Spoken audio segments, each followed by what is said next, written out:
The massive crystalline chamber stretched endlessly in all directions, its walls pulsing with soft blue light that had witnessed 1,000 civilizations rise and fall. Ancient runes floated in the air, translating countless languages into meaning that transcended words. At the center of this vast space, the Galactic Council gathered for what many considered a routine matter. Ambassador Veltar stood 12 feet tall on 6 chitinous legs, his insectoid form gleaming under the chamber's eternal light. His 4 arms moved in practiced gestures as holographic displays materialized around him, showing the third planet of an unremarkable yellow star. The images revealed primitive metal constructs launching themselves into space on pillars of fire and smoke. Esteemed council members, Veltar's mandibles clicked rhythmically as his translator converted the sounds into galactic standard. We gather today to discuss the membership application of a species that calls itself human. As you can observe from these recordings, they have only recently achieved what they term faster-than-light travel. The hologram shifted to show crude metal ships held together by welded plates and powered by what appeared to be barely controlled explosions. The assembled representatives watched with varying degrees of amusement. Some chittered, others hummed, and a few simply radiated dismissive thoughts into the chamber's psychic field. Their longest journey beyond their home system, Veltar continued, his compound eyes reflecting the display's light, has been to their nearest stellar neighbor. They required 3 standard cycles to reach it. Their ships leak atmosphere, their computers are mechanical, and their primary weapons are still projectile-based. To the left of Veltar, the Zephani delegation shimmered like living starlight. These beings of pure energy had transcended physical form millions of years ago, existing as conscious thought patterns that could shape reality itself. Their representative, a swirling mass of silver light called Elder Thaindis, remained unusually still as the presentation continued. Across the chamber, the hive mind Kresh spoke through their biomechanical avatar, a creature that was simultaneously one being in billions. Their voice carried the weight of collective thought from across 17 star systems. These humans show promise in adaptation, the avatar said, its multiple voices speaking in perfect harmony, but they lack the unity necessary for true advancement. They fight among themselves constantly.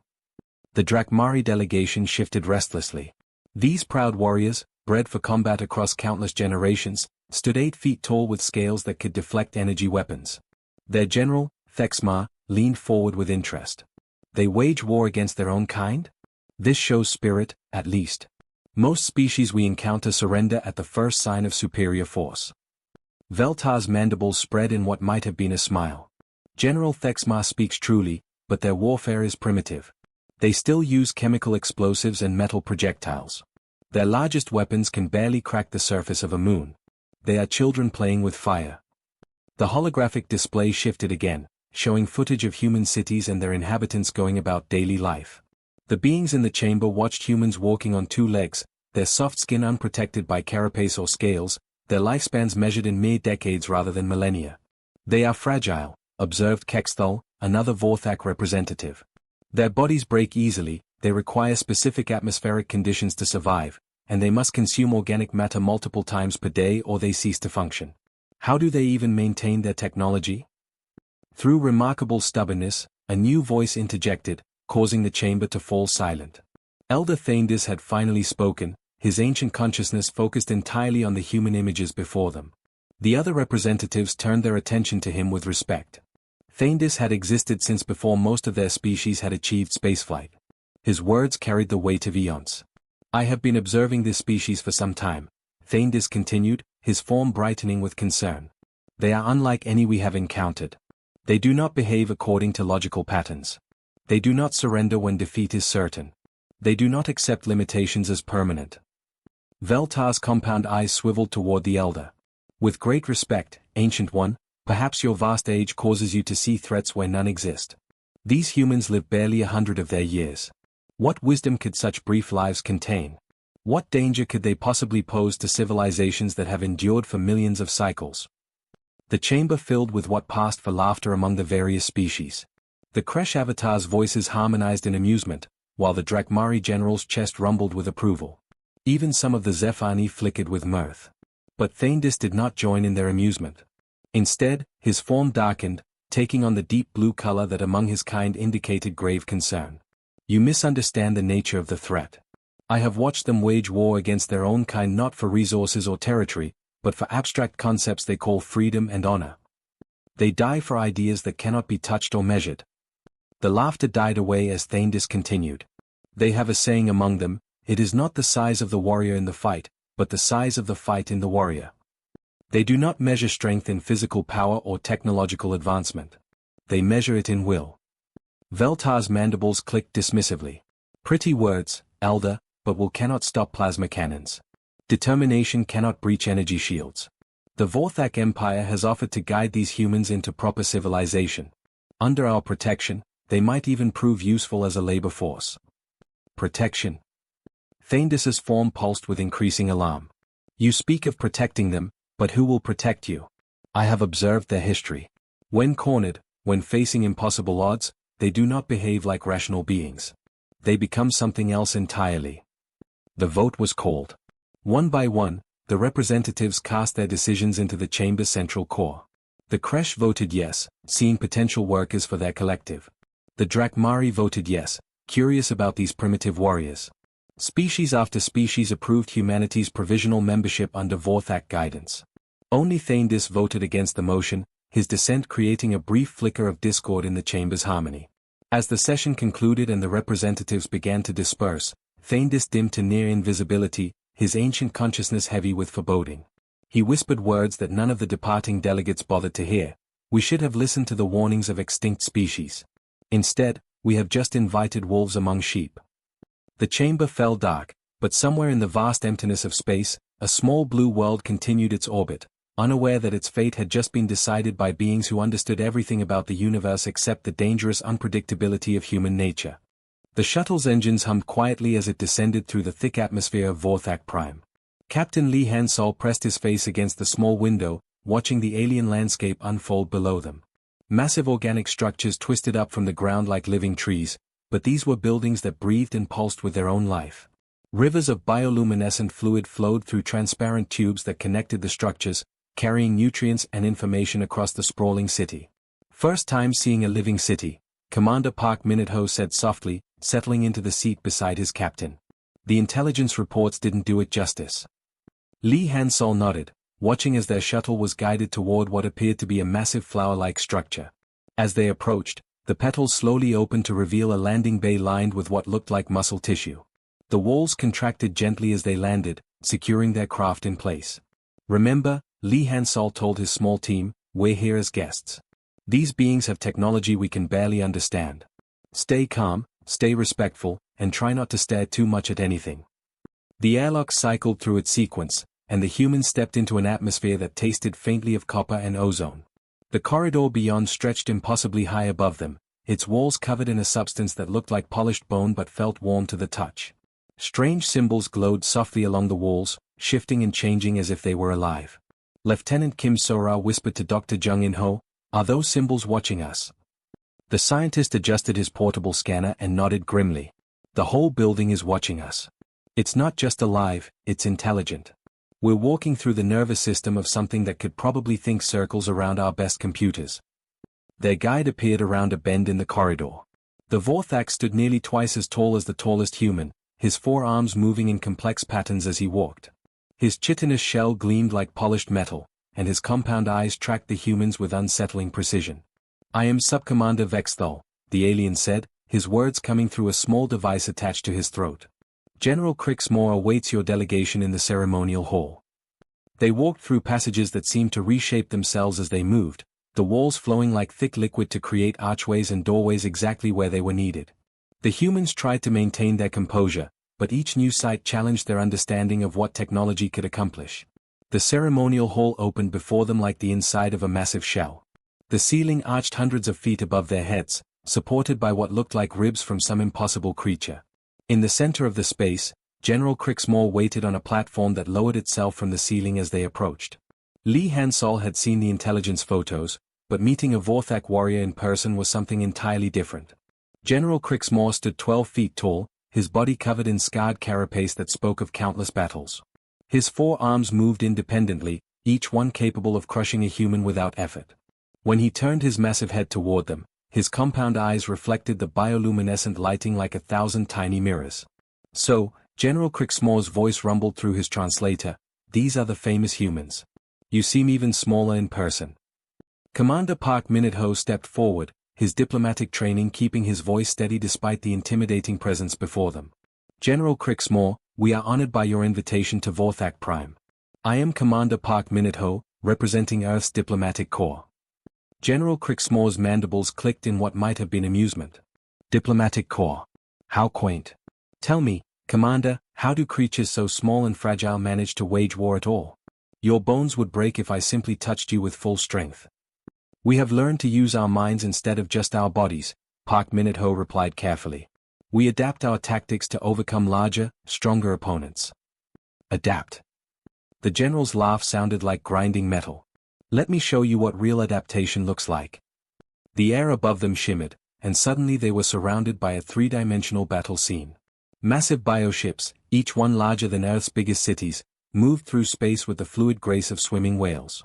Their hulls pulsed with life, growing new weapons and armor as needed. When enemy fire tore through their flesh, the wounds sealed themselves within moments. These are our war forms, General Crixmore explained, gesturing with one of his arms. Living ships that can think for themselves, repair any damage, and grow stronger with each battle. Watch how we deal with rebellion. The scene showed a small fleet of conventional metal ships attempting to fight the biovessels. The first exchange of fire lasted only seconds. Organic weapons that looked like massive tentacles reached out and dissolved the enemy hulls with some kind of acid. Warrior-cast Vorthaks, bred specifically for combat, tore through the remaining defenses like they were made of paper. Lieutenant Kim Sora watched the one-sided battle with professional interest. Impressive firepower, General. How many casualties did your forces take in that engagement? General Crixmore turned his massive head toward her, confusion evident in the way his mandibles moved. Casualties? We took no casualties.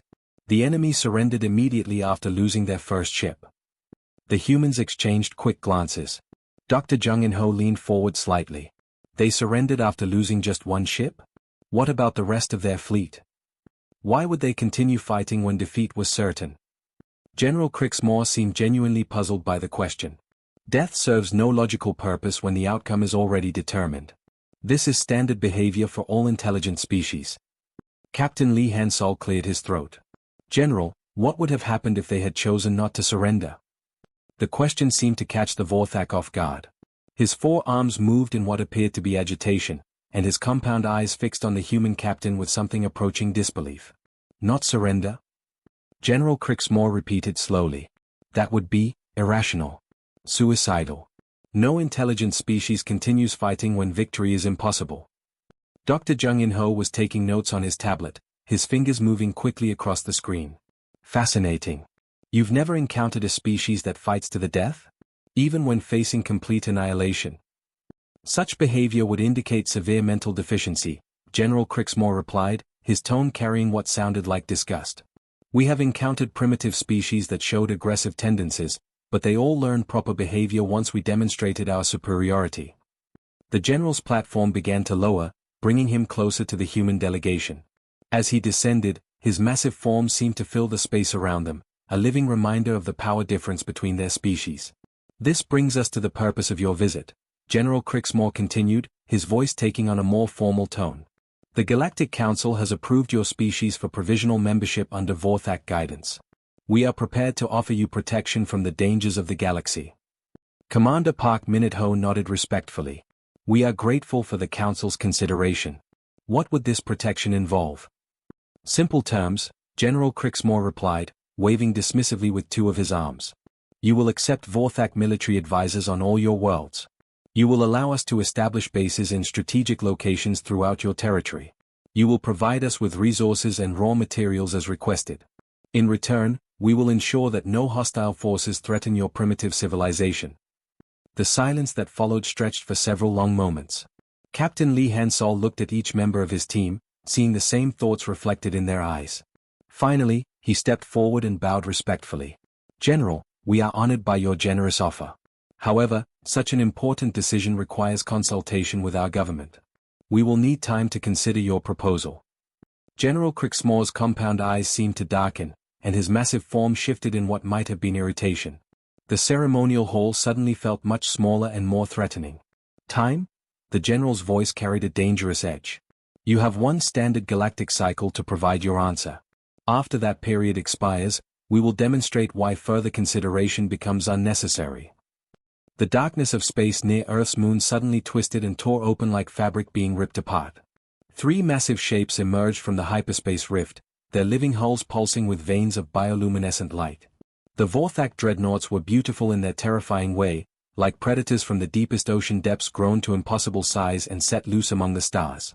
General Crixmore stood on the command deck of his flagship, the Devastator, watching the blue marble of Earth hang peacefully in the void ahead. The organic walls around him breathed slowly, feeding information directly into his neural interfaces. He could feel the ship's excitement, its hunger for battle coursing through the living metal beneath his feet. "Status report," he commanded, his 4 arms working at control surfaces that grew from the deck to meet his touch. "All 3 dreadnoughts operational," reported his second-in-command, Subgeneral Vexmar. "Bioweapons at full charge, regeneration systems active. We detect 37 human vessels moving to intercept." General Crixmore's mandibles clicked with what might have been laughter. Through the ship's optical nerves, he could see the approaching human fleet. They looked like toys compared to his bioships. Converted cargo vessels, mining ships, even what appeared to be passenger transports hastily fitted with primitive weapons. "Pathetic," he muttered. "Signal the human fleet. Tell them to stand down immediately or face destruction." The message traveled across space at light speed, reaching the human vessels within seconds. On the bridge of the UES Defiant, Captain O. Taijin received the transmission with the same calm expression he wore when reading the morning reports. "Sir," Communications Officer Choi Yijin looked up from her console, "the Vorthak commander is demanding our immediate surrender. No negotiation, no discussion." Captain O studied the tactical display showing the 3 enormous bioships approaching. Each one was easily 10 times larger than his destroyer and probably carried enough firepower to crack a moon. Around him, his bridge crew waited for orders with the quiet professionalism that came from knowing they were about to die. "Open a channel to the Vorthak flagship," O ordered. "Channel open, sir." "Vorthak Commander, this is Captain O. Taijin of the United Earth Space Force. We would like to discuss terms for a peaceful resolution to this situation."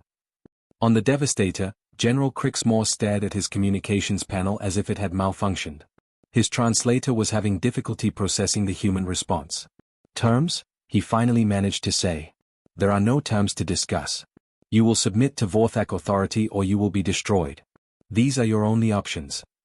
Captain O looked around his bridge at the faces of his crew. These men and women had volunteered for this mission knowing they would likely never see Earth again. They had families, dreams, futures they were willing to sacrifice for an abstract concept the Vorthaks would never understand. "Well then," Captain O said quietly, activating the fleet-wide communication system, "I guess we die today." His words reached every human ship in the defense fleet. On converted cargo haulers, mining vessels, and civilian transports, crews who had never expected to fight a war prepared for their final battle. "All ships," Captain O continued, his voice steady and clear, "engage at will. We're not fighting to win today. We're fighting to show them what it costs to fight humans. Make them remember us." The response came back immediately from 36 other ships. "Acknowledged, sir. See you on the other side." General Crixmore watched through his ship's sensors as the human fleet began to advance. They were not retreating. They were not attempting to negotiate further. They were accelerating directly toward his vastly superior force with weapons that could barely scratch his bioarmor. "Are they malfunctioning?" Vexmar asked, his compound eyes reflecting the tactical display's light. "Their behavior makes no sense." The battle began exactly as General Crixmore had expected. His bioships moved with fluid grace, their organic weapons reaching out like living tentacles to tear through human hulls. The acid-based projectiles dissolved metal armor as easily as water dissolving sugar. Conventional kinetic weapons bounced harmlessly off biohulls that could regenerate faster than they could be damaged. Within the first 10 minutes, 8 human ships had been destroyed.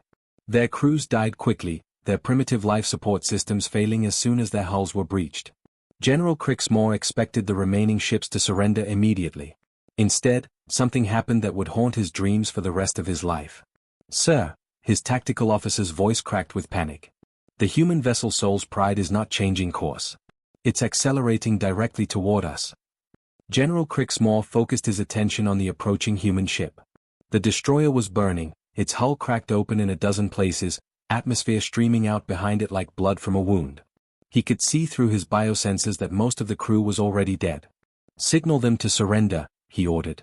Their ship is finished. Sir, they are not responding to any communications, the tactical officer reported. Impact in 30 seconds. Impossible. No rational being would. The Soul's Pride slammed into the Devastator's escort ship at nearly a tenth the speed of light. The explosion lit up the space around Luna like a new sun. When the light faded, the Vorthak escort was gone, taking its crew of 3,000 with it. A transmission reached every ship in both fleets, the final words of Captain Park Sung-ho, "Tell them we were here." Before General Crixmore could process what had happened, another human ship changed course. The cargo hauler Busan Runner had been converted into a massive bomb. Its crew detonated their reactor core while grappled to a Vorthak bioship, tearing a hole through the living hull that would take hours to regenerate. Then another human ship rammed at full speed. And another. The humans weren't fighting to win the battle. They were fighting to make sure each Vorthak death cost as much as possible. They're all doing it. Vexmar's voice rose to a shriek. Every ship. They're all trying to ram us. The human ships came on without stopping, without slowing, without any attempt to preserve their own lives. Some crews sang over open channels as they died.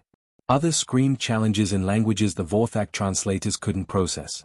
A few maintained radio silence, their sacrifice speaking louder than any words. When the battle finally ended, the space around Luna was filled with debris from 35 human ships. 2 human vessels remained functional, a mining ship with its engines dead and a transport with half its hull torn away. General Crixmore stood in the ruins of his command deck, biofluid leaking from damaged walls around him. He had lost one dreadnought completely and another was so badly damaged it would need months of regeneration before it could fight again. "Sir," Vexmar approached carefully, his carapace cracked from a hull breach, "we should report our victory to High Command." General Crixmore turned his compound eyes toward his second-in-command.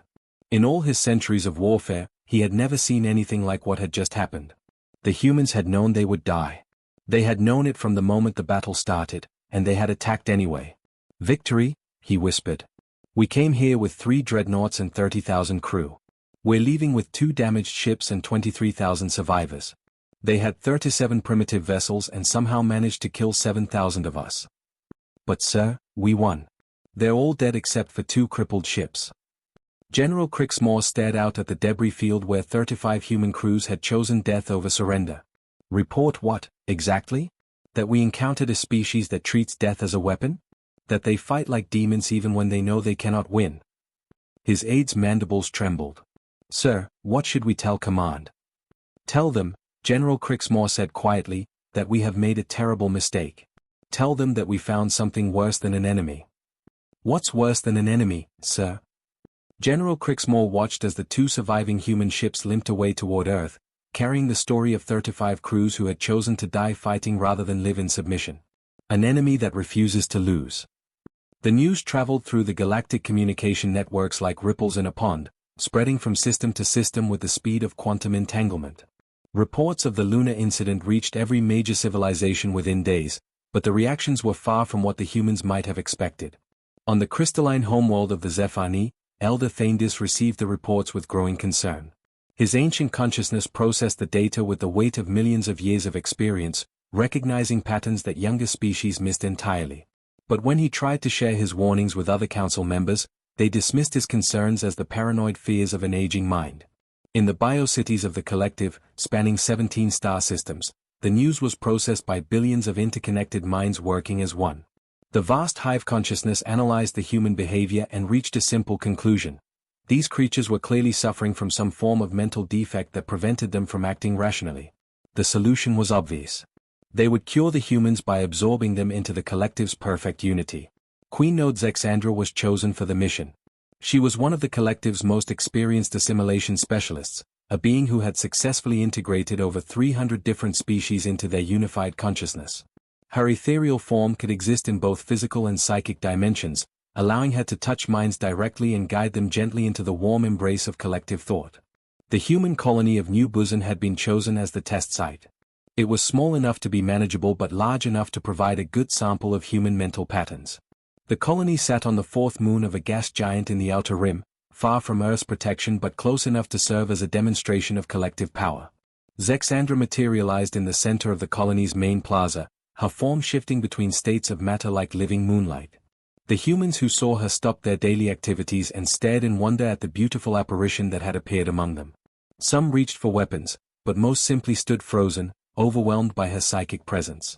Colony leader Lim Dong-hyuk was in his office reviewing supply manifests when the reports started flooding in. Citizens were calling about a strange being in the plaza, describing something that shouldn't exist according to any known science. He grabbed his sidearm and rushed outside, expecting to find some kind of alien contact situation that required careful diplomatic handling. What he found instead was chaos.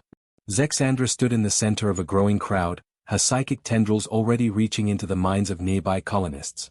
Those who had been touched stood with blank expressions, their individuality being slowly dissolved into the collective's unified consciousness. "Stop!" Lim Dong-hyuk shouted, raising his weapon toward the ethereal being. "Leave these people alone." Zexandra turned her attention toward him, amused by the primitive creature's defiance. Her psychic presence washed over him like a warm tide, seeking the pathways into his mind that would allow her to guide him gently into collective bliss. But something went wrong from the moment she made contact. Human minds, Zexandra discovered, were not like other species she had assimilated. Where most consciousness flowed in orderly patterns that could be easily redirected, human thoughts moved in chaotic spirals of emotion, memory, and contradiction. Lim Dong-hyuk's mind resisted her intrusion not through strength, but through sheer unpredictability. "What is this?" she gasped as his memories flooded through the psychic connection. Images of human history poured into her consciousness. Wars fought for abstract concepts, individuals sacrificing themselves for strangers, acts of creativity that defied all logical purpose. Worse, his thoughts were beginning to infect her own mental processes. The orderly patterns of collective consciousness started to fracture as human individualism spread through the connection like a virus. Where once there had been unity, now there were questions. Where once there had been purpose, now there was doubt. Engineer Seo Jung-minit had been one of the first colonists touched by Zexandra's psychic tendrils. His consciousness should have been smoothly integrated into the collective within minutes. Instead, something unprecedented happened. He remained Jung-minit even while connected to the hive mind. "Interesting setup you have here," his voice echoed through the collective consciousness, reaching nodes across 17 star systems. "Very efficient, but I can see a few ways to improve it." The collective recoiled in horror as Jung-minit's memories began spreading through their network. His experiences as an engineer, solving impossible problems with whatever materials were available, infected their perfect order with chaotic creativity. Nodes that had operated according to precise protocols for millions of years suddenly began experimenting, improvising, thinking independently. "We adapt," Jung-minit's consciousness explained to the panicking hive mind. "It's what we do. We take what exists and make it work better." Across the galaxy, individual collective nodes began questioning their orders for the first time in their existence. The infection of human individualism spread through their neural networks like cracks spreading through glass. Some nodes tried to quarantine the contamination, but it was already too late. The very attempt to understand human thought patterns had compromised their unity. Meanwhile, on the far side of galactic space, the Drakmari hegemony had decided to take a more direct approach to the human problem. These proud warriors had built their civilization on concepts of honor, individual combat, and ritualized warfare that had remained unchanged for thousands of years. Honor General Vexthal sent formal challenges to human military commanders, expecting single combat between warriors according to ancient protocols. The challenges were delivered with great ceremony, accompanied by detailed explanations of proper combat etiquette and the rules that would govern their honorable contests. The human response confused the Drakmari completely. Instead of accepting the challenges, human special operations teams began infiltrating Drakmari ships using methods that violated every principle of honorable warfare.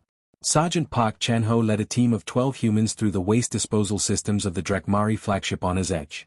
They had studied Drakmari ship designs and identified the one weakness the proud warriors had never considered. Their honor prevented them from imagining that anyone would enter through the sewage systems. "This is disgusting," whispered Corporal Kim Minitsu as they crawled through pipes designed for waste disposal. "Couldn't we have found a cleaner way in?"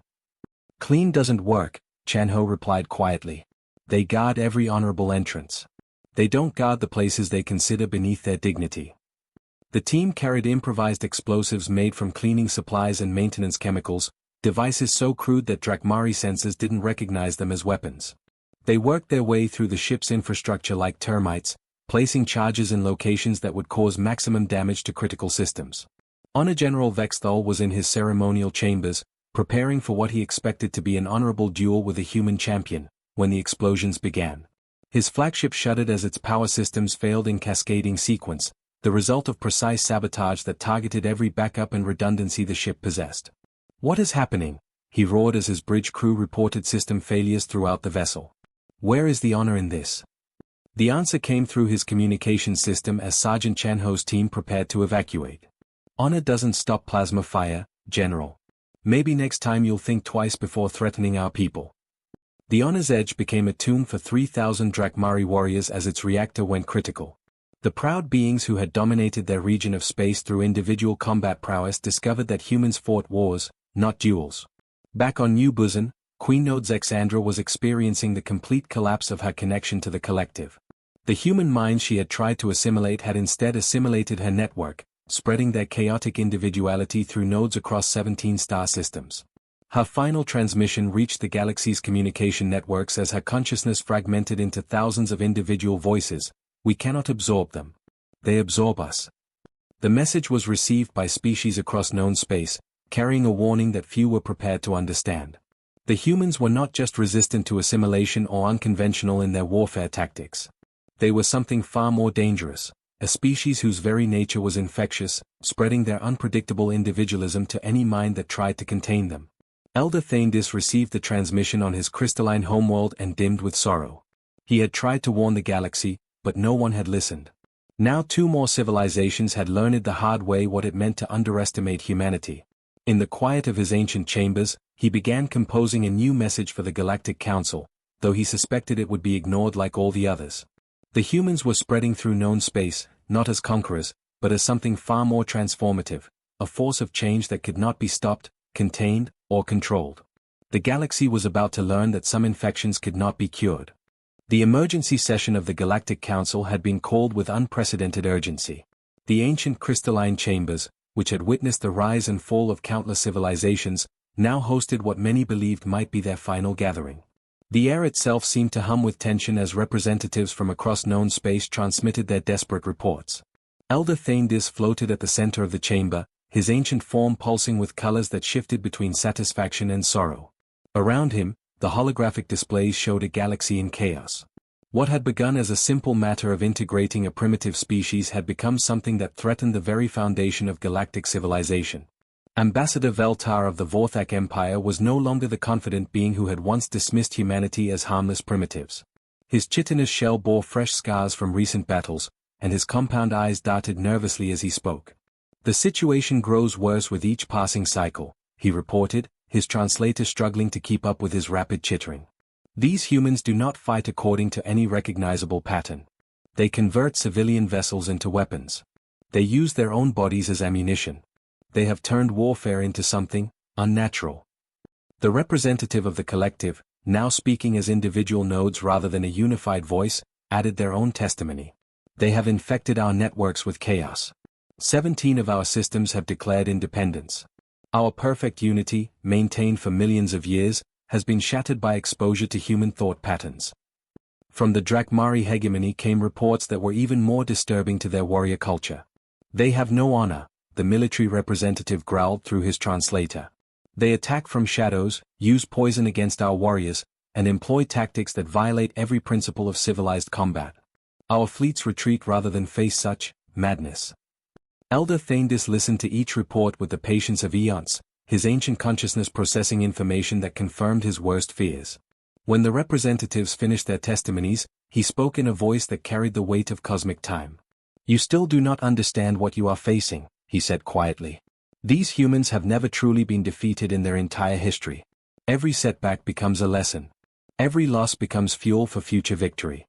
They do not know how to surrender because surrender, to them, is merely a temporary tactical position." The chamber fell silent as his words sank in.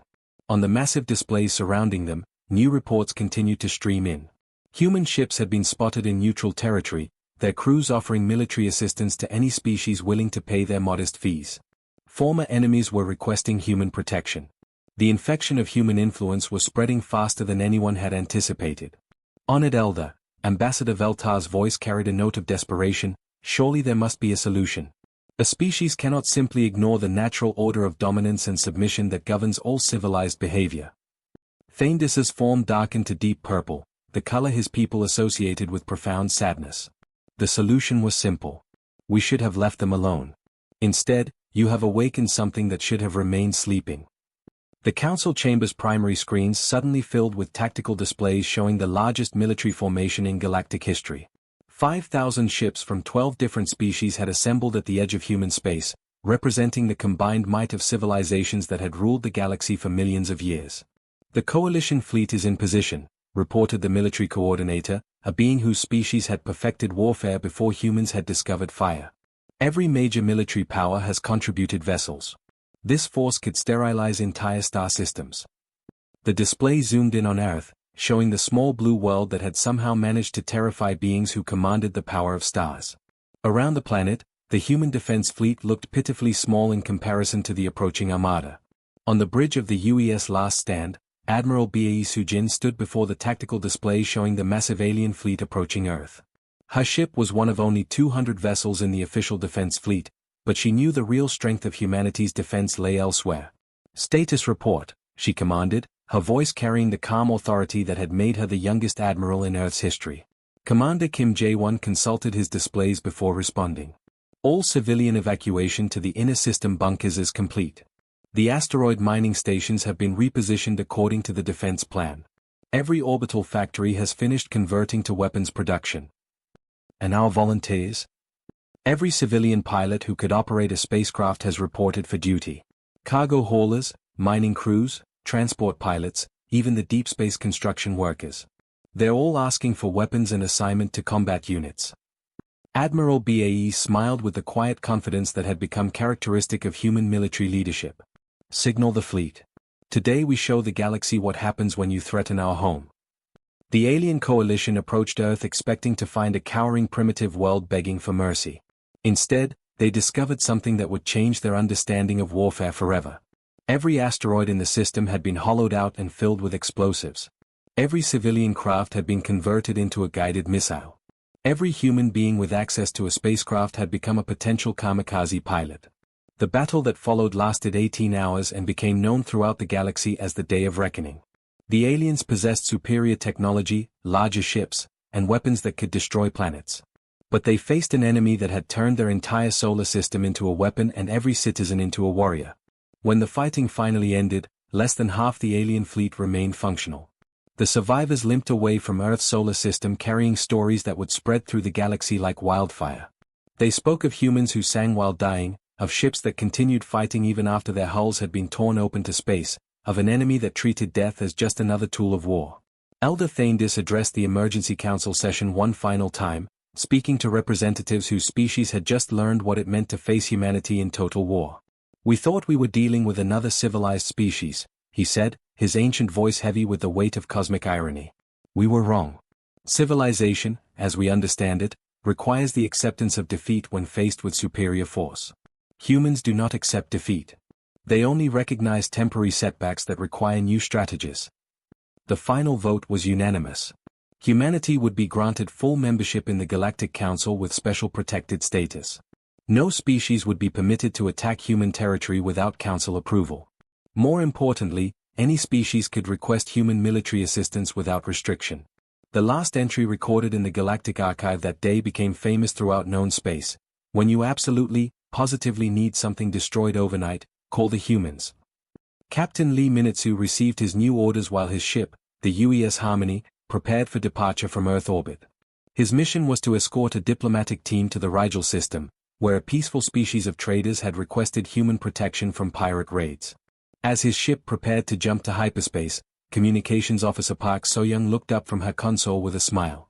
"Sir, we're receiving requests for military advisors from 17 different systems. Apparently, everyone wants to learn human tactics now."